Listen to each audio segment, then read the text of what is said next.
ये कहानी है ठंड में गांव का पिकनिक। जाड़े की वो बेरहम रात जब हवाएं चाबुक की तरह शरीर पर पड़ती थी। गांव के सुखदार महाजन धनीराम के चेहरे पर लालच और घमंड की चमक थी। वो गरीब किसान माधु के दरवाजे पर खड़ा चिल्ला रहा था, ओ माधु, बाहर निकल। उधार लिए 6 महीने हो गए, सूद का 1 पैसा तक नहीं पहुंचाया। क्या सोचा है, धनीराम की तिजोरी खैरात बांटने के लिए खुली है? मालिक, इस साल सूखा पड़ गया, फसल घर नहीं आई। बस थोड़ा और समय दे दीजिए, मैं पाई पाई चुका दूंगा। समय खत्म हो गया। अगर आज रात तक पैसा नहीं मिला तो याद रखना, सुना है तेरी बहू अन्नपूर्णा बहुत अच्छा खाना बनाती है। अगर सूद नहीं दे सकता तो आज से तेरी बहू मेरे घर खाना पकाएगी, और हाँ, रसोई घर के अंदर नहीं होगी। ये अब क्या कह रहे मालिक, इतनी ठंड में बहू घर से बाहर कैसे जाएगी? ये मेरा हुक्म है, अगर कर्ज से माफी चाहिए तो उसे अभी हवेली भेजो। रात का सन्नाटा गहरा हो चुका था। दिसंबर की कड़ाके की ठंड हड्डियों को कंपा रही थी। माधु का परिवार पहले से ही गरीबी और कर्ज की मार झेल रहा था, लेकिन महाजन धनीराम की गिद्ध जैसी नजरें उसकी स्वाभिमान पर टिकी थी। माधु की बहू राधा एक स्वाभिमानी स्त्री थी, लेकिन अब बूढ़े ससुर को खेत खोने के डर से तिल तिल मरता देख उसका कलेजा फट गया। अंततः उसने एक कड़ा फैसला लिया। वो भारी मन और कांपते कदमों से महाजन की हवेली की ओर चल पड़ी। उसे लगा था कि रसोई के चूल्हे की आंच में वो रात काट लेगी, पर उसे क्या पता था कि महाजन की क्रूरता का पाला अभी और गिरना बाकी है। अरे आओ राधा, मुझे पता था कि तुम जरूर आओगी।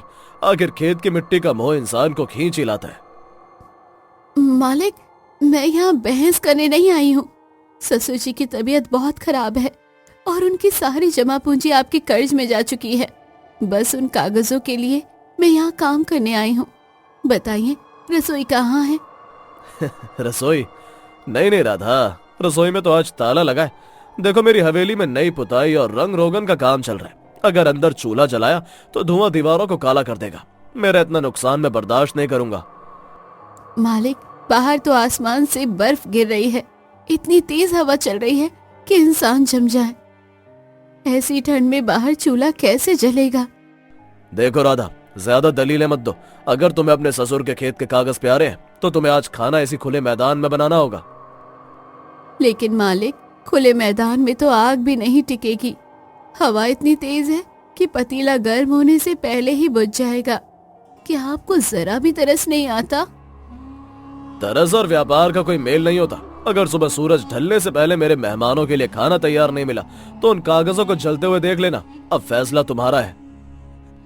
राधा की आंखों में आंसू थे, पर उसने हिम्मत नहीं हारी। वो मैदान की ओर बढ़ी जहां अंधेरा और ठंड मौत का नाच नाच रहे थे। उधर माधु घर पर चैन से नहीं बैठ सका। वो अपनी बहू को इस मुसीबत में अकेला कैसे छोड़ देता। वो भी लाठी देखते हुए हवेली के पीछे उस मैदान में पहुंच गया। अपनी बहू की बेबसी देखकर उसकी बूढ़ी आंखों में खून उतर आया, पर फिलहाल लड़ने का वक्त नहीं, काम करने का था। बेटी, तू फिक्र मत कर। जब तक तेरा ससुर जिंदा है तुझे हारने नहीं देगा। आज लाज और रोटी की जंग है। तू चूल्हा तैयार कर, मैं सूखी लकड़ियां और झाड़ियां इकट्ठा करता हूँ। हम इस मैदान के चारों कोनों पर बड़ी बड़ी मशालें जलाएंगे। मशालों से क्या होगा बाबूजी? उन मशालों की रोशनी से हमें रास्ता दिखेगा और उनकी तपिश से हवा की इस चुभन को थोड़ा कम करेंगे। हम एक ऐसा घेरा बनाएंगे कि बीच में रखा चूल्हा हवा के झोंकों से बचा रहे। ठीक है बाबूजी, धनीराम चाहता है कि हम इस ठंड में हार मान ले, पर उसे नहीं पता कि गरीबी ने हमें पत्थर जैसा सख्त बना दिया है। मैं अभी आग जलाती हूँ। माधु और राधा ने मिलकर उस बंजर और बर्फीली जमीन पर संघर्ष शुरू किया। एक तरफ महाजन की क्रूरता थी और दूसरी तरफ एक परिवार की एकजुटता। उन्होंने मैदान के चारों तरफ ऊंची मशालें जला दी। अंधेरे मैदान में वो मशालें ऐसी लग रही थी मानो उम्मीद के दिए जल रहे हो। आग की लपटों और धुएं के बीच राधा का चेहरा तपने लगा, पर उसके हाथ नहीं रुके। रात भर वो दोनों उस कड़ाके की ठंड में जलती हुई लकड़ियों के घेरे में बैठे रहे, इस उम्मीद में कि कल की सुबह उनके जीवन में नया सवेरा और उनके खेत वापस लेकर आएंगे। सन्नाटा गहराता जा रहा था। महाजन धनीराम के खाली पड़े विशाल खेत में मशालों की कतारें जल रही थी। माधव और राजा जो ठंड से बेहाल थे, बस अपनी जान बचाने के लिए उन मशालों के पास दुबके हुए थे।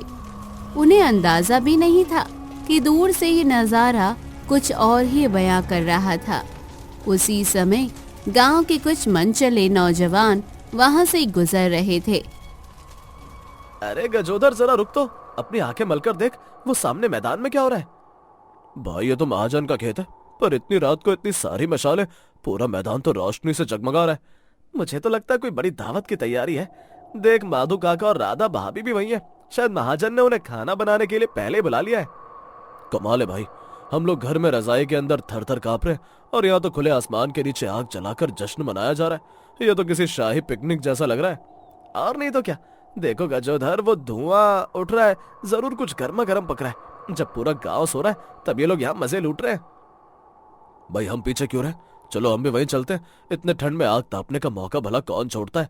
रुको रुको, अकेले जाने से क्या होगा, सबको बताते हैं। गांव वालों को लगेगा कि महाजन जी ने सबको बुलाया। चलो सबको जगाते हैं। बात जंगल में आग की तरह फैल गई। आधी रात के वक्त जब परिंदा भी पर नहीं मारता, उस वक्त पूरा गांव जाग गया।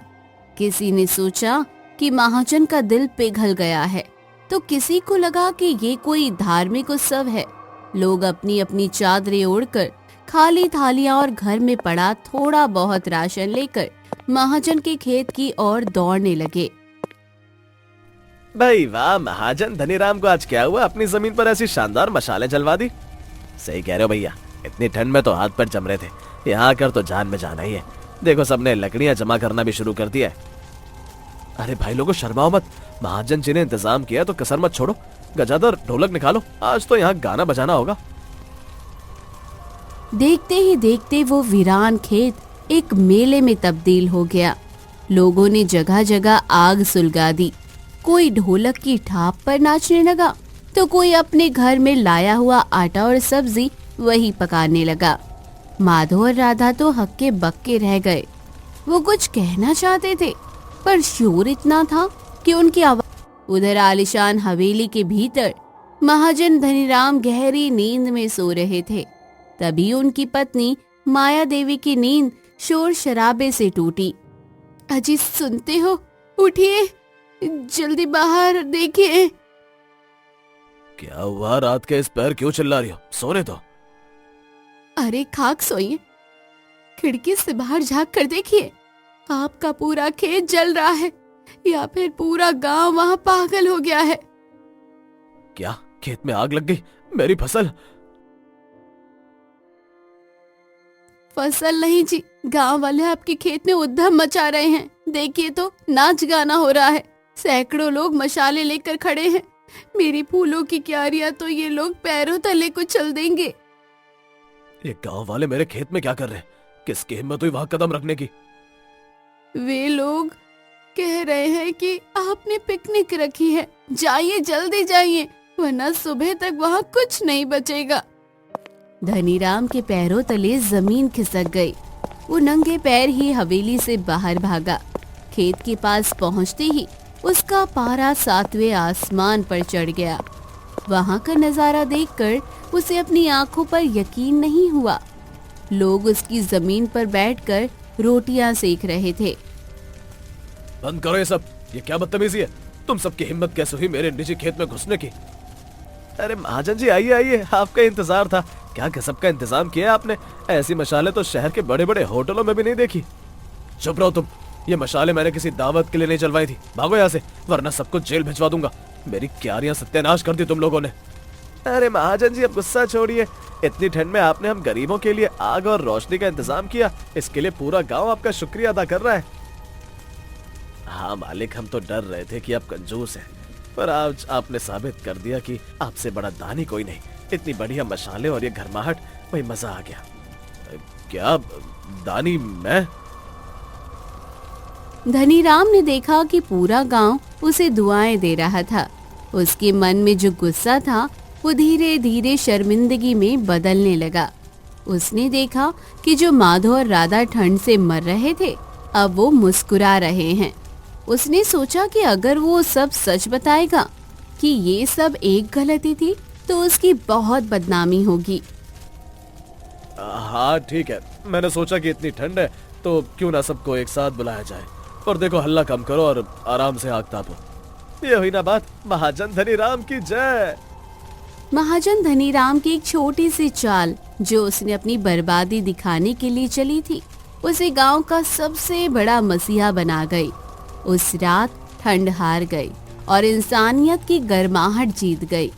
गांव वालों की खुशी देखकर धनीराम को पहली बार समझ आया कि दौलत से ज्यादा दुआओं में ताकत होती है। अगली सुबह जब सूरज निकला तो नजारा देखने लायक था।